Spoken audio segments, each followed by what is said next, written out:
easier.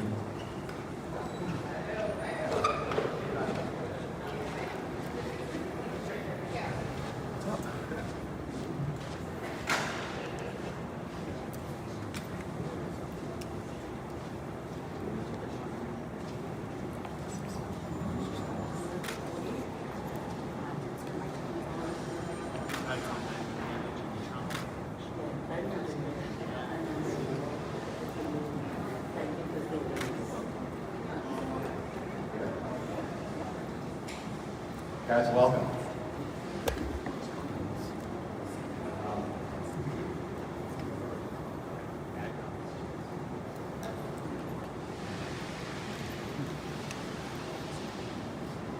Did you ever think we would be here for a story like this? I never knew anything else like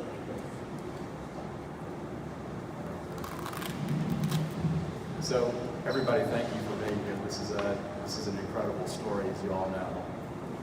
I'm going to make some introductions real quick. We actually have another patient coming down, and I'll just say she would prefer not to be on camera, but she'll be available. It's actually Olympia's niece.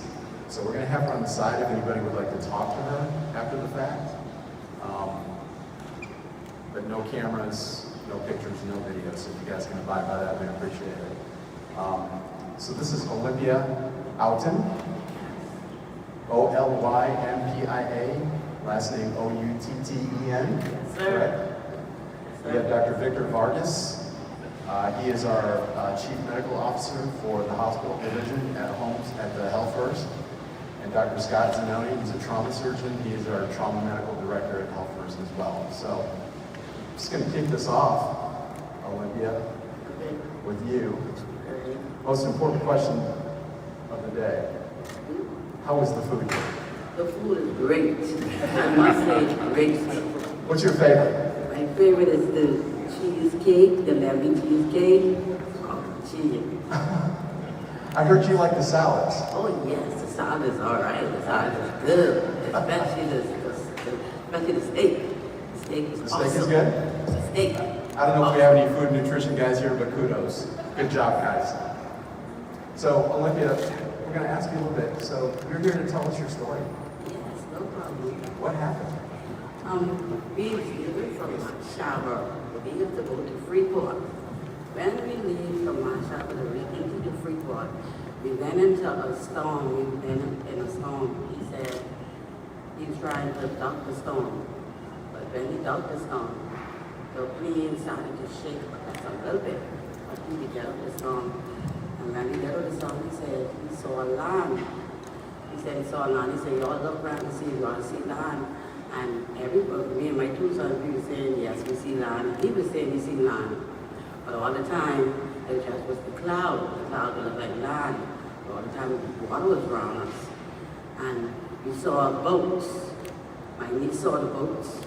And she told the pilot, he said in 20 minutes we was going to be to Freeport.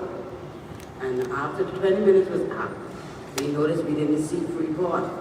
He called the co-pilot, he told the co-pilot he lost. He can't find Freeport.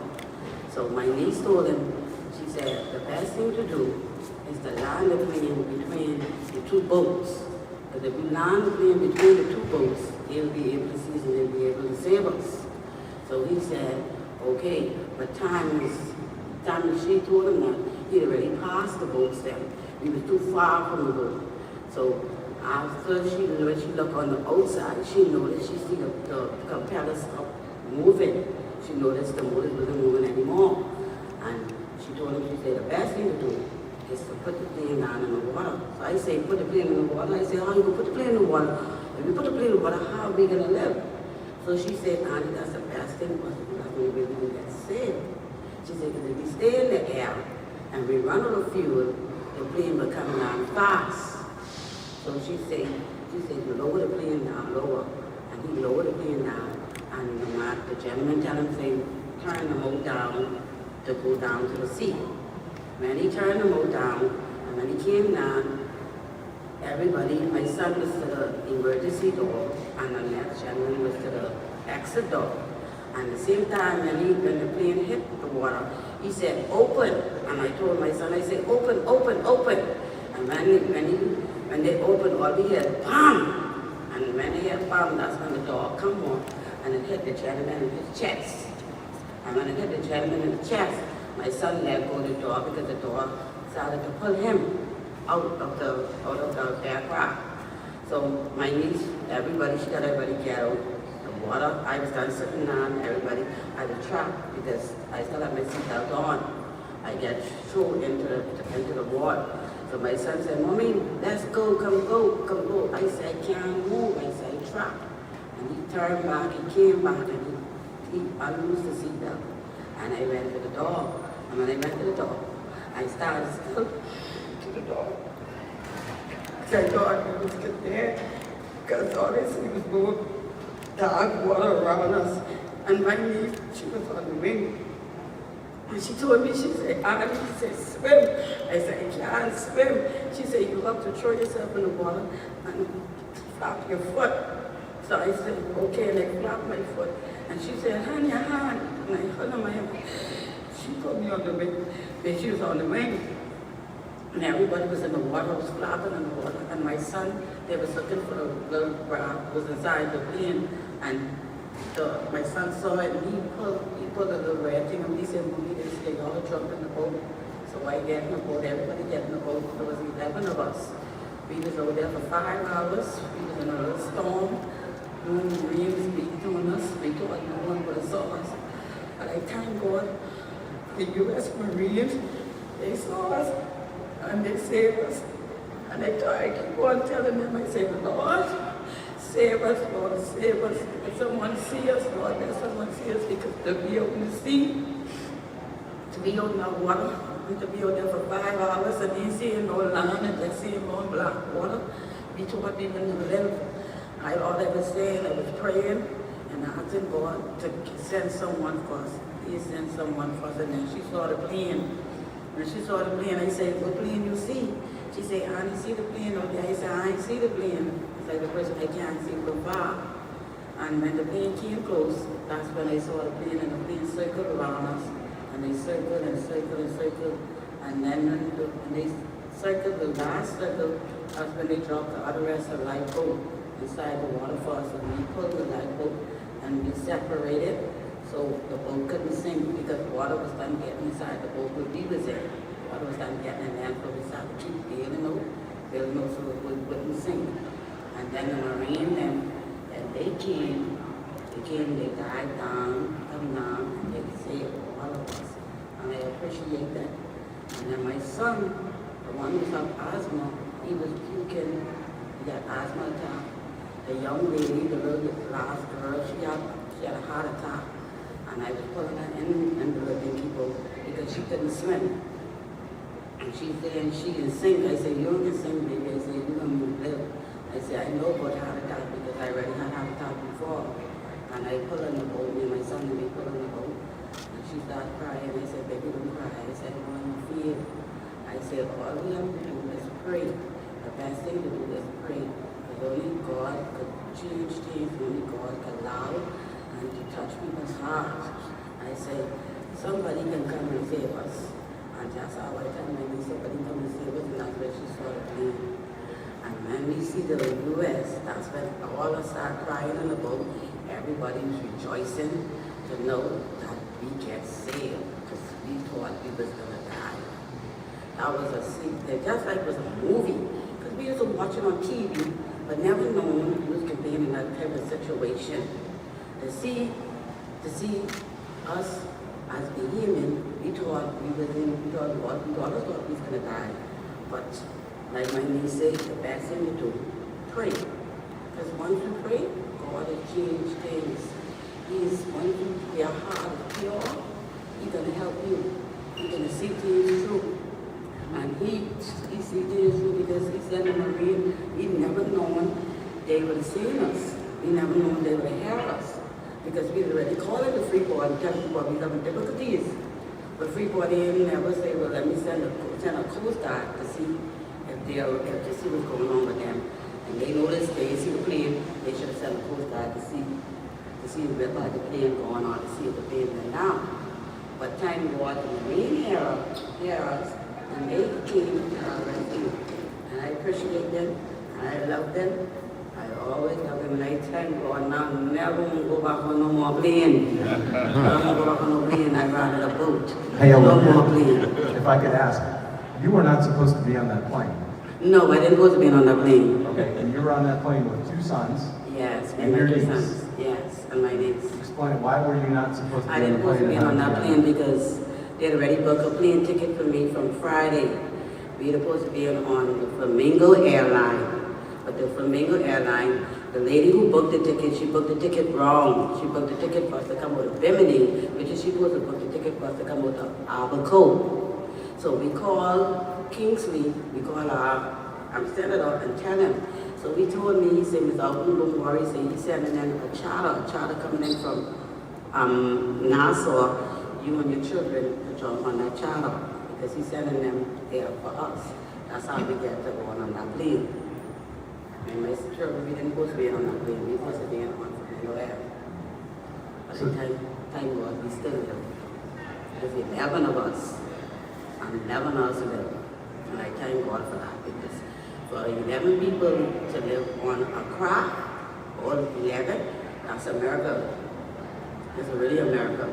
Because some people end up dying, some people end up being knocked out. No one was knocked out, everybody was alert and everything, and I thank God for that. So Dr. Zanoni, can you tell us just a little bit about some of the, on a higher level, just some of the cases that were, Some of the kids, the gentleman, Dr. Zanoni. the gentleman, It's fine. We were just told, obviously, there was a plane crash, so we started preparing for, we didn't know what we were going to expect, but as information started to feed through to us, we were starting to learn that everybody was at least awake, alert, talking, so we at least had that as a priority, knowing that at least we would still go through a primary assessment with all of them.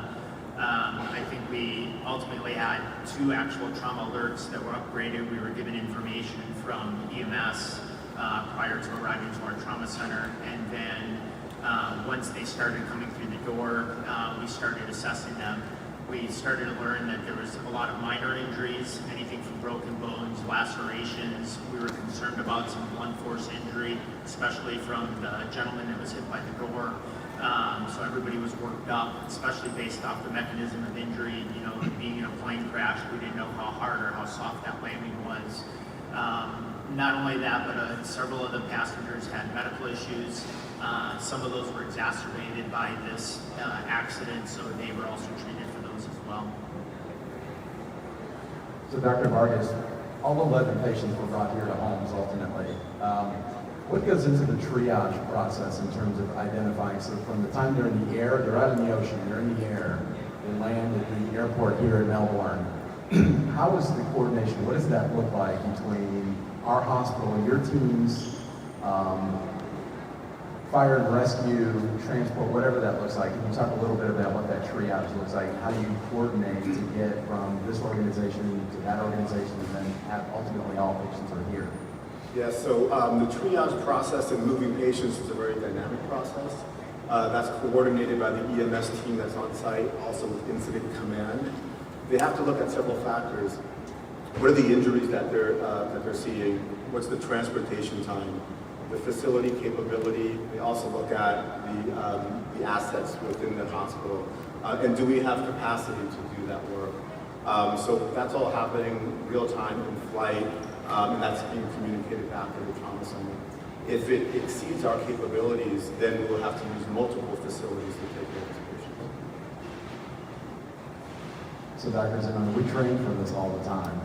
As a system, how important is the training? I mean, we work with our first flight crews, we work with other organizations. Is this exactly the type of scenario that we train for? Yes, and thankfully, we just were involved in a statewide MCI drill, so timing was perfect for us. But we do this several times a year. We have a whole coordinated team throughout our whole trauma system that prepares for this. We have multiple trained trauma surgeons, we have trauma nurses, we have trauma staff, we have OR capabilities, we have all of our specialties that are also involved in this. So, yeah, this is what we train for.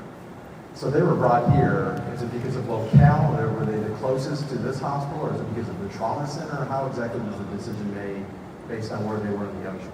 Yep, so as Dr. Vargas said, it's a dynamic call based off what kind of information they're being fed. And it all comes down to communication amongst us and our outlying systems. Just for accuracy, 10 patients were brought to our system. 1 patient went to an outside facility. Whoever's on incident command doing that initial assessment on scene makes a determination to see what kind of resources we are capable of giving. And if there's a number of patients that are going to exceed our resources, that's when we want to start allocating these patients to outlying facilities, more what we call the walking wounded. For us, we were able to accommodate this particular incident, and we had the capabilities for it. It did work out at a very unique time that it was at shift change, that we were very adequately staffed. It wasn't like a 2 in the morning situation, but we activate our system. We've prepared for this. We've practiced this drill, so when it actually happens, we're ready to get the best care possible. So Olympia, from the time you arrived on the helipad or at the airport, do you remember a little bit about from that point to the time you got to the hospital? Tell us a little bit about the transport and what you can remember from that. When we get to the airport, I remember when we get to the airport, we went on the field and all the doctors and nurses, they came to us right away. They asked us for part. We hurt. I hit my hip hard. I had not hit my hip.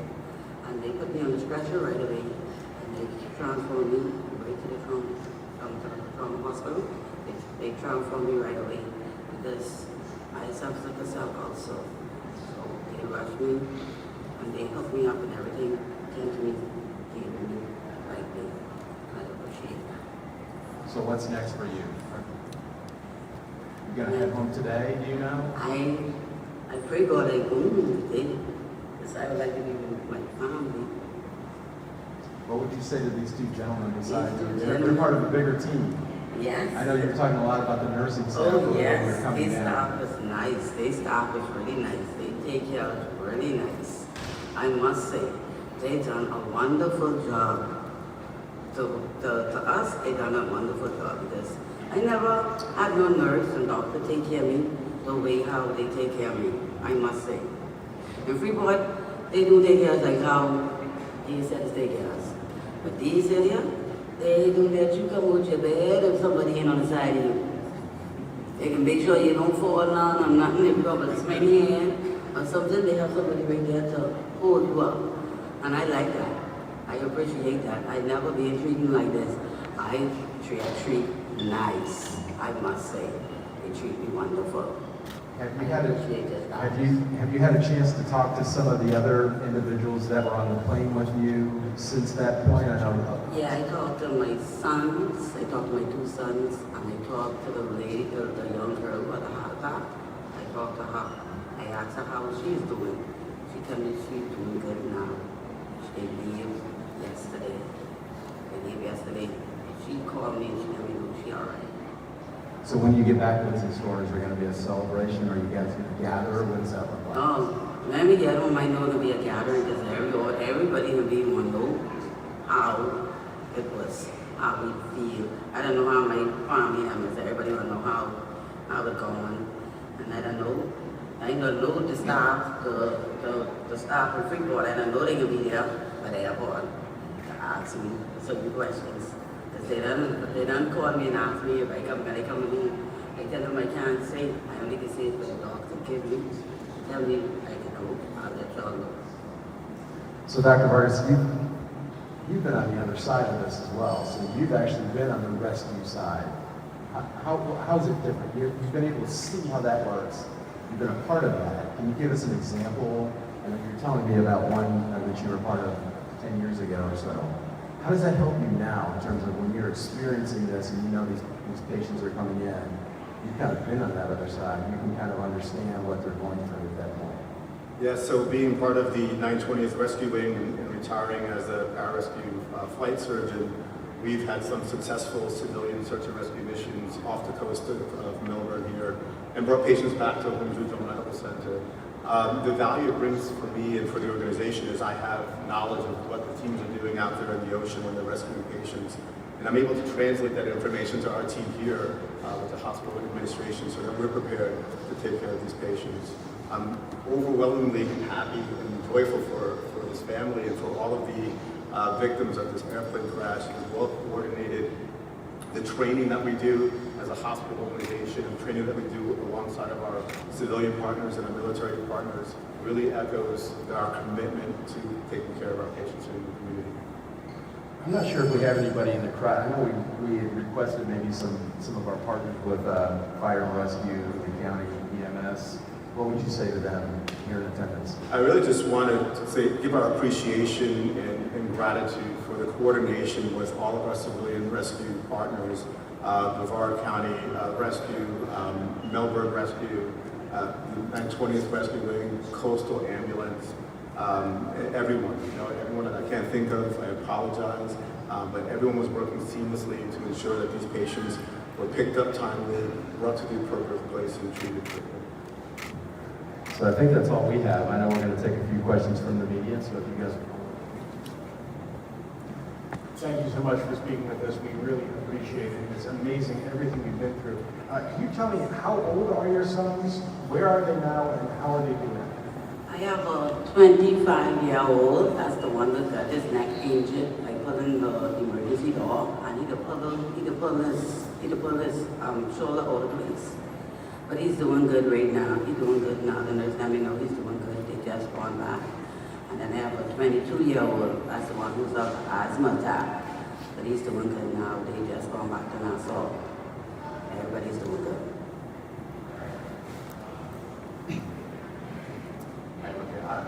What was going through your mind when you knew the plane was going down? Tell you the truth was going through my mind. All I was saying, Lord, you can tell me this is where I'm gonna die. That's all I was saying in my mind. I said, the baby gonna die. That's all I was saying, to tell you the truth. I thought we was gonna live. Because the plane, when the plane hit, all the head was done down in the water. And everybody had to get out. Because the water, I was done sitting in water. We had to get out. And when Thomas, my son, take me out. I was still standing up beside the door. I tried not to move. Because I didn't tell them I didn't give up. But they tell me, no, you got to come out. Jump in the water. Jump in the water. And Derica's the one who put me on the wing. It wasn't for her. I think I would give up. Can you describe that feeling when you knew you were going to be rescued? That feeling, that was the worst feeling I ever had, because everything flashed in front of you. You just see a bright light that flashed in front of you, they just think your life just gone. When you knew you were going to be rescued, when you saw the plane, what did it feel like when you knew you were going to be rescued? And I see the plane, I jumped for joy, all my heart, everything, I jumped for joy, I started praising, I threw my hand up in the air, I said, thank you, Jesus! And I threw the marine like this, I threw my hand like that. And then they circled around, and I was glad to see them with them, and I see them coming in a helicopter. That's when I jump up on the side of the boat. I say, yes, we get saved, yes, we get saved. And then Rika said, you gotta sit down so you don't fall out. I said, I'm happy, I hit her, I'm happy. Olivia, thank you so much for doing this, and thank you for sharing your story with us. When you were out there for 5 hours, first of all, did it feel like 5 hours? Did it feel longer or shorter? Oh, it feel longer than 5 hours. Because we was in the rain, then it started to rain, you couldn't see nothing, all you see was long whiteness. You couldn't see nothing. Couldn't see nothing at all. All you see was long whiteness and everything just beating down on you. But thank God they had a little orange thing which was put over you. They put over everybody so it stopped the rain from coming inside. And that's how somebody get the wave of the Marines and gave the little orange thing at them. And that's when my son started smiling. He said, Booby, you was something else. I say, no, they that boy, I'm happy to know we are saved, boy. You don't know how happy your mommy is. I'm happy. What were some of the conversations that you were all having over the course of those 5 hours when you didn't know? We, all of us was sitting down, all of us was doing, all we doing was praying. Everybody was praying, saying, Lord, we pray, God, that we get fine. Lord, everybody's going on God. Everybody's going on God. That's all everybody's doing, going on God. If you could tell us, please, we know your destination, but where exactly were you going? Who were you trying to see when this all happened? Oh, when we was going, we was trying to see, because he was saying because he's free board, but we thinking we was in free board water. All that time we in the U.S. water. We thought we was in the Bahamas water, because we said we in the Bahamas water, we close to the West End, because we know West End is close up to the States. So we said we in West End water until when we tell the pilot, he said, no, we are not in West End water. We in the U.S., we're between the U.S. and the Bahamas. So I said, what? We're between the U.S. and the Bahamas. I said, it can't be. I said, we can't be because the water is too dark. I said, the water too dark between the two islands. I said, the water too dark. We gotta be in the Pacific, the Atlantic Ocean, because I think we was in the ocean. Because everybody thought we was in the ocean, we was in the ocean. What did you hear? Was this all weather? Did the engine stop? What did When you we hear? was inside, when we was inside the Latin people, we sounded people to us. We sounded these hand people. We sounded these hand like clean. But when we look out, nobody, no plane or nothing in sight. So my niece, she said, y'all gotta lie to me. And I said, what you mean by those things? When you're exhausted, you start hearing those certain things. So I tell her, I say, I understand what you're saying, because she trained to be a police officer, my niece. And she was trying to keep everybody calm, and she was trying to talk to everybody, stay still, be calm. And she's the one who's trying to keep everybody calm, but she's the one who was in more pain than everybody, because she cracked her ribs. How are you feeling right now? I know you said you hurt your hip, but how are Yeah, you my feeling? hip, they gave me a painkiller before I came down. So, I can't feel the pain right now. But then it goes, when it die off, I feel it, but in the middle of my back, the middle of my back is numb. I can't feel nothing in the middle, it's numb. We're so glad you're okay, and your family. What was the first thing, the first rescuer who got to you? What did they say to you? The first rescue, when they came to us, it was, he did go on to boat, but my niece was in first. They went to her first because she was injured, and they put her in the stretcher. And then they came to us, because my niece, she was crying a lot. And we had to tell them to deal with her, because they were her and the one with the gap beforehand, because he was bleeding a lot of blood.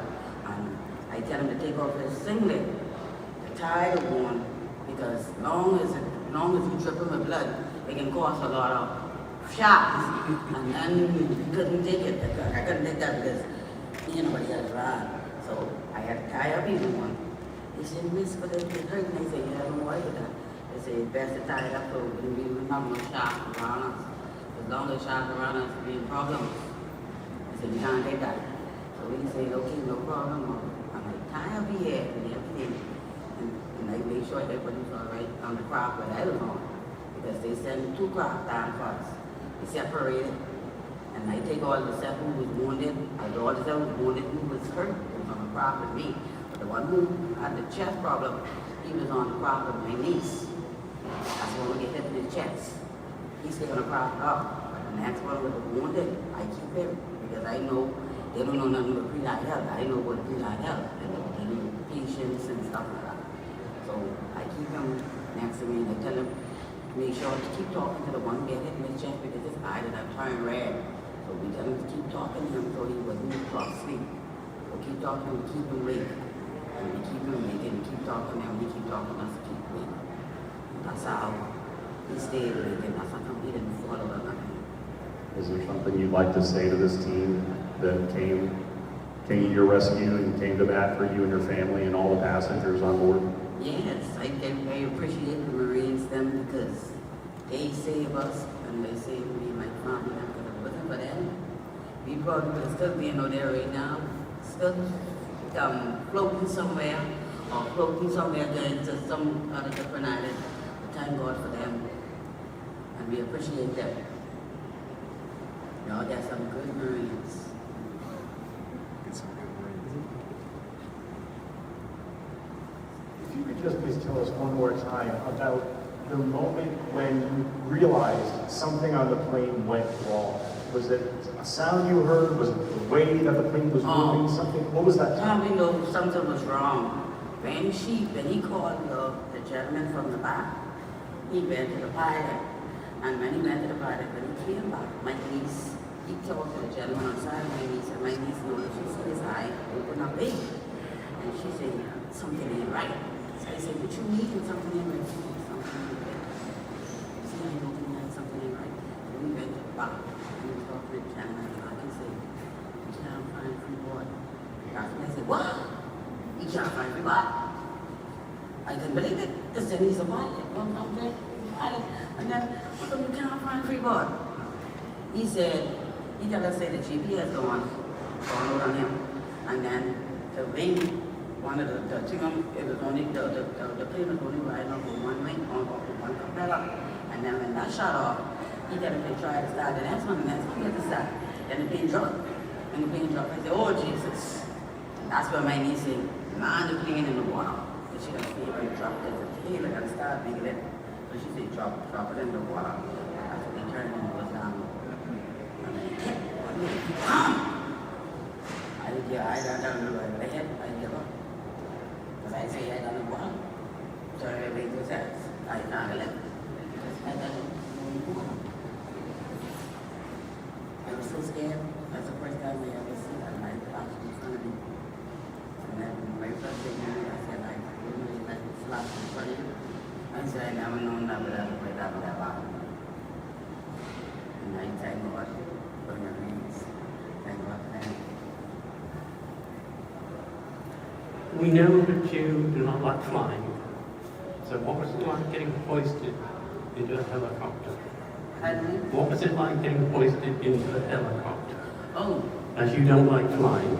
and I'm going to tell you what I had to go on the helicopter. But what scared me is when he tell me, I tell him I couldn't swim. And when he tell me, say, don't worry, but come in the water. I said, but I cannot swim. He said, come in the water so I can hold you. And then he hold me from the back. And then he carried me in the basket. I had my son come in the basket at the same time. He carried us up. He was on the wrong side with us. He carried us up. And we would get me scared. So then we get to the police coming up. And it shake a little bit. That's when I get scared. And then they pull it off. And then we come straight up. And then he go on the side. That's when he used my heart. And he get this side. And then I eat it all. Because I was done scared. Because I didn't see. When I look down, I didn't see what there. Because I'm still down there. And we up in the air. And I scared height.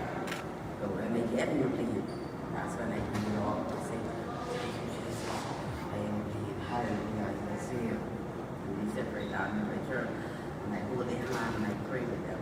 I pray for the moms. I pray for everybody. Are you going to learn to swim? Oh yeah. Oh yeah. When I go home, that's the great thing I can do. I'm going to pool, and then my boys have learned me how to swim. What else?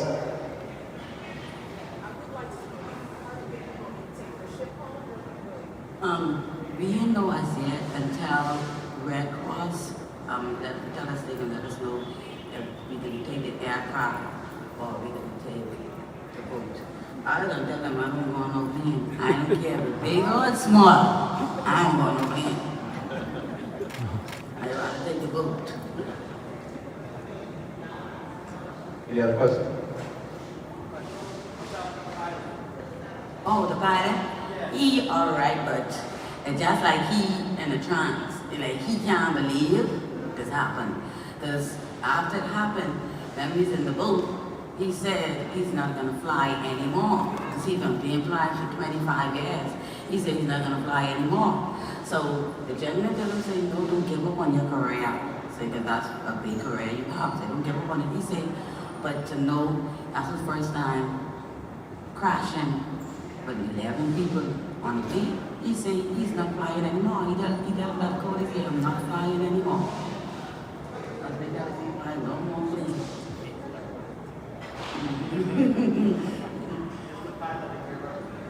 Pardon me? Yeah, he's a good hero. And why I must say he's a hero because he makes sure that everybody get off the plane and everybody was in the boat. And I said he's a good pilot because some pilot, somebody wouldn't even they would be the first out of the plane. But he made sure that he was the first out of the plane and then he came over last.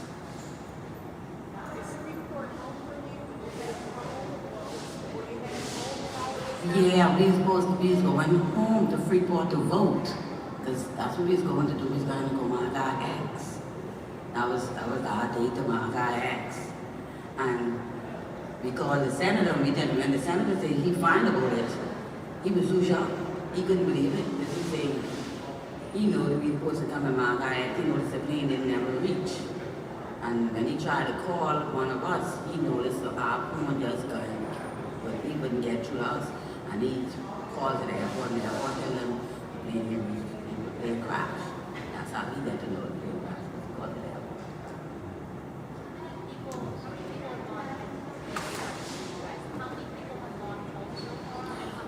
Nine gone so far.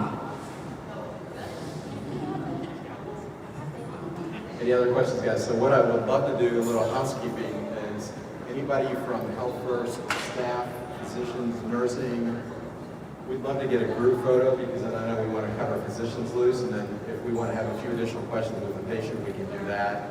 But I'd love to get anybody from staff for a photo real quick.